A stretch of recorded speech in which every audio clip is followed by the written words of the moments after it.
Hey everyone, it's been another 3 months, so let's check out everything I've managed to add to my gaming collection during the months of January, February, and March of 2024.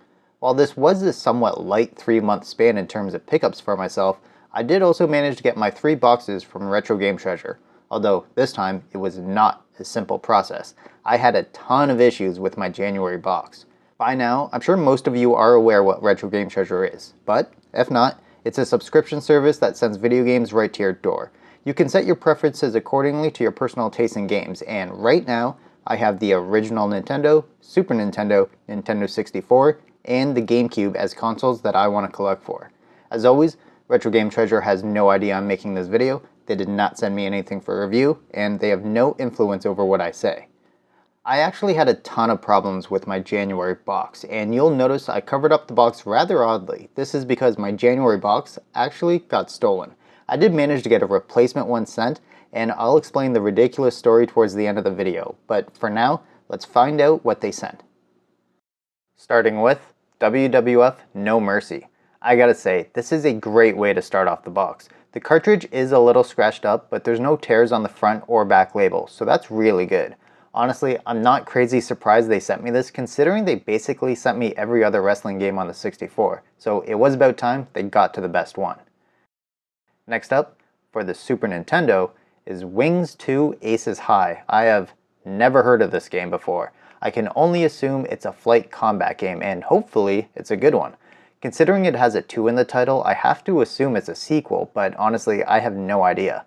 As for the cartridge and labels, they look to be extremely clean, way cleaner than you would expect from a used game for the Super Nintendo. And to end the box, on the original Nintendo we have 720 or 720 degrees. I'm not entirely sure, as I've also never heard of this game before. Judging by this label, I guess it's a skateboarding game. The condition on the game also looks to be pretty great. The labels have no rips or tears, and the cartridge has minimal scratches. In fact, they're so light that you won't even really notice them at first glance. As always, let's open up the cartridges, take a quick look at the boards, give all the games a test, and check out their current prices according to pricecharting.com. It should be noted that all of these prices were checked on April 18 so that they're as up to date as possible. I will say right up front that I didn't notice anything wrong with any of the games in this box or any of the others. So while I will show you all the games opened up, I just won't linger on the circuit boards for very long, as all the games look legit with no major issues. Starting with WWF No Mercy. This is a fantastic game and it plays incredibly well. I actually had this growing up, and I think I traded away my copy about 10 years ago or so. I don't know why I would have traded away my childhood copy of the game all those years back, but I just don't know what happened to it, so it sounds like something I would have done. But getting the game back in my collection is definitely something that I'm extremely happy about. As for the current value of a loose copy of the game, it goes for $34 American or $46.81 Canadian. Definitely becoming one of the most expensive games that they've ever sent me. Next up, I used my Retron 5 to test out Wings 2 Aces High for the Super Nintendo, and it turns out this is a flight combat game. This is really not my style of game, but it does look pretty good and it plays well enough. It seems to be short mission based, but honestly it's probably not something I'm going to turn on very often. I'm just not crazy big on flight combat games. I enjoy the idea of them, I just don't really enjoy that style of gameplay. Currently, a loose copy of the game goes for $8.34 American or $11.48 Canadian. And to end the box, we have 720 on the original Nintendo, and this was the cheapest game in the box, valued at $5 even American or $6.88 Canadian. As for the gameplay, it was not very intuitive. Yes, it's a skateboarding game, and yes, the original Nintendo controller only has 2 buttons on it, but these controls were not very good. I bailed after basically every jump, and the couple of times I did land properly, I felt like I did nothing different, so I wasn't able to figure out how to land every single time. Controlling the player in terms of movement actually felt pretty good though, but honestly, if I'm gonna play a skateboarding game, I'm definitely going to be playing a Tony Hawk game, not this. Now, let's check out the box for February 2024. This box actually showed up before the replacement box for January and showed up with no issues. It actually also started off with a flyer advertising a podcast. I guess you can check it out if you want. I haven't done so, so I have no idea if it's good or not. but if you actually listen to it, let everyone know down in the comments if it's worth a listen. As for the games in the box, first up is Top Gun: The Second Mission. This is a slightly interesting one as they already sent me the first game in a previous box. I assume it's going to play the same, but we'll find out shortly. The cartridge is in pretty good shape and the front label looks to be pretty clean. The back label does have a fold on the bottom right corner, which is pretty noticeable, but realistically it's not that big of a deal. Next up, on the Super Nintendo, we have T2, the arcade game. This looks pretty cool to me, but I have no idea what type of gameplay it's going to be. The cartridge is in pretty good shape, while the front label looks a little worn out, like it's been used quite a lot. It definitely seems to be pretty faded, while the back actually doesn't have a label at all. Instead, it's just been imprinted directly onto the cartridge. While this isn't the most common thing for Super Nintendo games, I do have some others like it. Third in the box, for the Nintendo 64, we have 1080 Snowboarding. This is a really good game to get, one I definitely played a bunch growing up. It's a great game to add to the collection and one that I was definitely missing. The cartridge looks good, although the front label looks like it has whiteout on it, covering up a pretty decent spot on the top right corner, which is really weird. It also has one of those top labels, which is fine. I would prefer if it wasn't there since most of my games don't have them, but it's not like I'm going to go ripping it off or anything. And to end the case, which actually has 4 games in it this time, we have a GameCube game, and that is Nicktoons Unite. Personally, I'm not really someone who grew up with any of these TV shows. While I know characters like SpongeBob and Jimmy Neutron, I just have no nostalgia for them. I wasn't really watching this type of TV when they were at the height of their popularity. But I'm still curious to see what type of game it is, and getting anything for the GameCube is always a plus, considering the prices for these games seem to be on the rise. The case has seen better days. No major rips or anything, but you can definitely tell it's very used. The disc looks to be in decent shape, which is what matters the most, and sadly, the game is missing the manual. Obviously, I'd prefer the manual to be there, but at least it's in a proper case. That would frustrate me way more. And well, that's it for the box from February from Retro Game Treasure, but let's give everything a quick test. First up is Top Gun: The Second Mission, and this plays pretty similarly to the first game they sent me a while back. While the controls are decently intuitive, it's not the easiest game to control and it moves at a pretty fast pace, making it a pretty difficult game.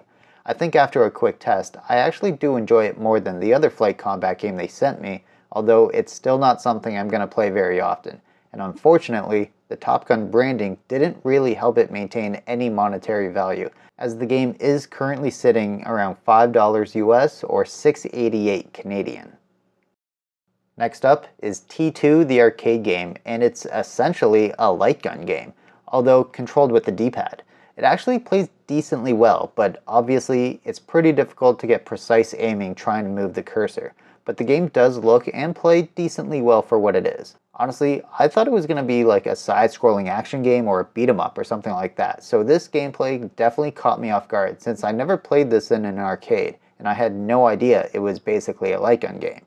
As for the value of the game, a loose copy currently goes for $11.38 American or $15.67 Canadian.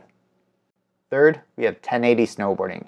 This, I definitely knew what the game was going to look like and how it was going to play. In fact, it was a pretty fun nostalgia trip for me turning this game on again for the first time in almost 20 years. Playing the game, however, I was terrible at it. I remember the game being really difficult in terms of performing the tricks, and while I was able to get some of them, I definitely bailed quite a lot. As for its current value, a loose copy is sitting at $10.50 American or $14.46 Canadian. And finally, we have Nicktoons Unite, and it's actually an action game where you control all 4 main characters and can switch on the fly. It actually reminds me of Marvel Ultimate Alliance, which really surprised me. I didn't really know what to expect, but it definitely wasn't this. It seems to have all of the staples: action, platforming, a little bit of puzzle solving. It does feel a little simple, but I guess that's to be expected as I assume the target audience was supposed to be for younger kids. As for price charting, it doesn't give values for boxed copies unless it's complete, which this isn't, so I'm just using the loose copy of the game, knowing that because the condition of the case makes it closer to that value instead of the complete value. So, with that, it's currently sitting around $12.74 American or $17.54 Canadian. And finally, we have the third box for the video, the box from March 2024. I've noticed Retro Game Treasure on multiple occasions has used plain white boxes. While it doesn't bother me too much, I do feel like it takes away a little bit of the feeling like you're opening up a cool video game box. Like there's something a little bit less exciting about it, almost as if you're getting a boring package from Amazon. There's just a lack of personality to the plain boxes, and while it doesn't change what's inside the box, it just makes it feel a little bit less special. But to start off, we have a game that was definitely on my wish list, and it's Perfect Dark for the N64. Another game from my childhood that I no longer had. Honestly, I don't remember if I ever owned it or just rented it a bunch. All I know is that it wasn't in my collection right now. It also looks to be in fantastic condition, the cartridge itself as well as the front and back labels, so I'm super happy with this. Next up, for the Super Nintendo, we have Cliffhanger, and this is a game I've never heard of before. If I have to assume, I would say it's probably some sort of rock climbing game, but I have no idea. The game does look to be in great condition, a couple of scratches on the front label, but nothing too noticeable at first glance. I'm definitely curious to see how this is going to play. And to end the box, for the GameCube, we have 007 Agent Under Fire. This is a pretty neat game. I actually already own it on both the Xbox and the PS2, but I didn't already have the GameCube version. While I do wish they would send games that I don't have on other consoles, I can't blame them because technically this isn't a double. As for the case, it looks to be in good condition. It has a bit of wear and tear towards the top, but something that minimal isn't going to bother me too much. And the disc also looks to be in pretty good shape. Not perfect, but not too many scratches and definitely nothing major. Again, I wish the game included the manual, but I understand it's probably more difficult for them to have complete copies of games, and adding in the manual would technically raise the value. And there we have it for the March box. Next up, let's give the games a quick test, starting with Perfect Dark. This is pure nostalgia for me and really took me back to my childhood, even more than 1080 snowboarding. But just like 1080 earlier, I was terrible at this. Just for testing purposes, I only played the multiplayer mode against bots and I got destroyed. I had a ton of trouble aiming and remembering the layout of the maps. Eventually, I started to get the hang of it, but not before getting destroyed by a bunch of bots.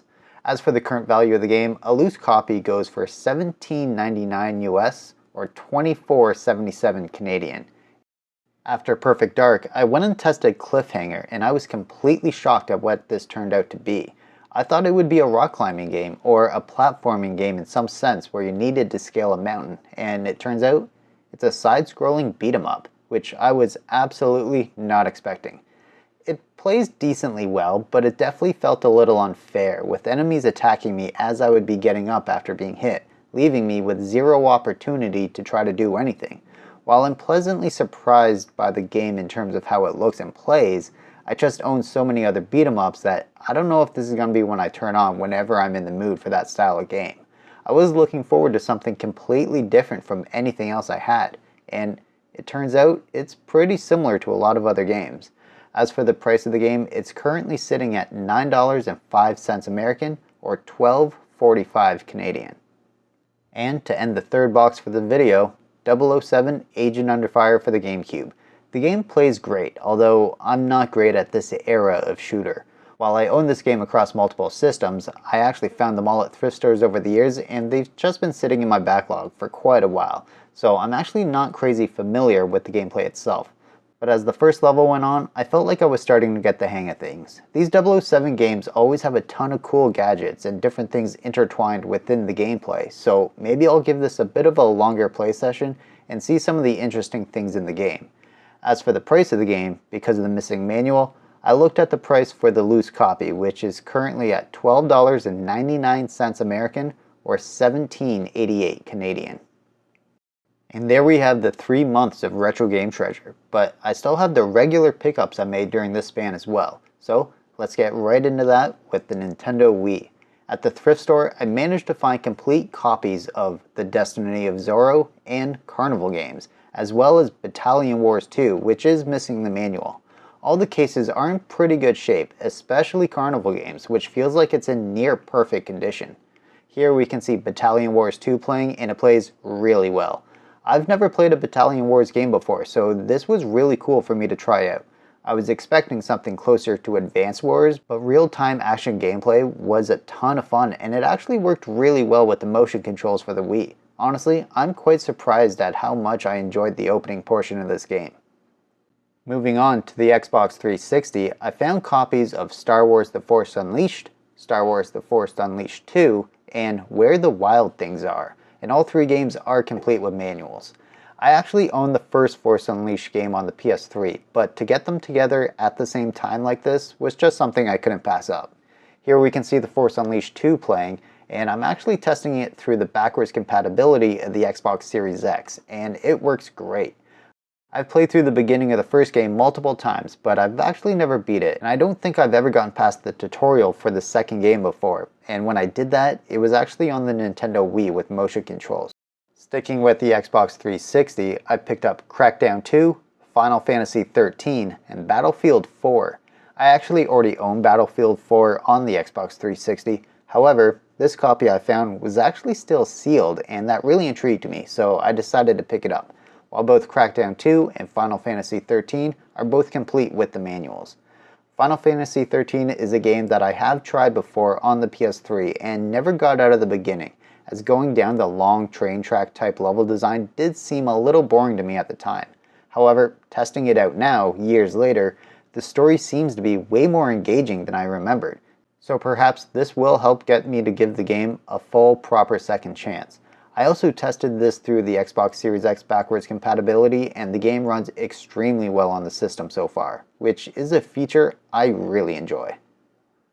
A few more Xbox games I added to the collection. We have a boxed copy of Transformers War for Cybertron, as well as complete copies of Captain America Super Soldier and Sonic Free Riders, which does require a Kinect, and they're all for the Xbox 360. I also managed to grab a copy of Scarlet Nexus for the Xbox Series X and the Xbox One rather cheap from GameStop. As some of you may be aware, I've already played, beat, and reviewed Captain America Super Soldier on the channel, so if you're interested in my thoughts on the game, be sure to check out that video. And longtime viewers of my pickups videos might remember I managed to find Transformers Fall of Cybertron a while back, and I haven't played it yet because I knew it was the second game in the series, and I wanted to play through War for Cybertron first. So I managed to track down a copy from eBay at a decent price, so now I can start that series properly.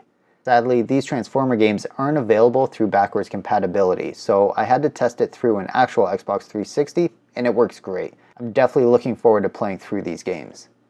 Moving from Xbox to PlayStation, I managed to grab complete copies of LEGO Jurassic World and Assassin's Creed Revelations, as well as a boxed copy of Fear, and all three games were found at thrift stores. While Fear doesn't have a manual, it does have a printed off sheet showing the gameplay controls that a previous owner made back in 2013. I always find it interesting to see these random things that previous owners used to do and how they treated their games. I actually don't have footage from the PS3 as it's a console that I have difficulty capturing gameplay from, but I did test them and they do work. And finally, the last pickups I made during these 3 months, I picked up Assassin's Creed Black Flag and Overwatch Origins Edition for the PS4, as well as Final Fantasy VII Rebirth on the PS5. Yes, I know, Overwatch 1 doesn't work anymore. I know the servers are offline, however, it's a game I played a ton of back in the day, and I only ever owned a digital copy of the game, so I figured this is a cheap way to have a copy of the game in my collection, even if it's only for display purposes. As of the filming of this video, I'm about 35 hours into Final Fantasy VII Rebirth, and I'm enjoying it quite a bit. I will say, I do think the game has a bit more clunkiness to the movement than I was expecting, as climbing rocks or fences in the open areas just doesn't feel very smooth. However, all other aspects of the game are fantastic so far, and completely make up for those minor frustrations. A bit of a hot take though, I don't really think Queen's Blood is as amazing as most people say. I enjoy it, but I'm definitely not addicted to it like so many other people. And there we go, every game I picked up during the first 3 months of 2024, as well as the 3 boxes from Retro Game Treasure for those months. But I still want to explain what happened with my stolen January box, so a bit of story time here. It was delivered by Canada Post and left at my front door, which they're not supposed to do because I live in an apartment building that is known for mail theft. If no one answers the door, they're supposed to take it back to the post office, but this time they decided to just leave it in the apartment hallway for anyone to take. So I had to email Retro Game Treasure and get it sorted out.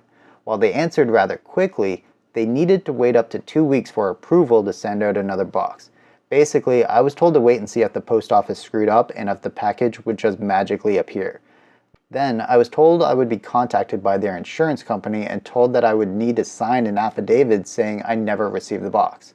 After waiting another week or two for the insurance company, which never contacted me, I emailed Retro Game Treasure basically asking, "What's taking so long?"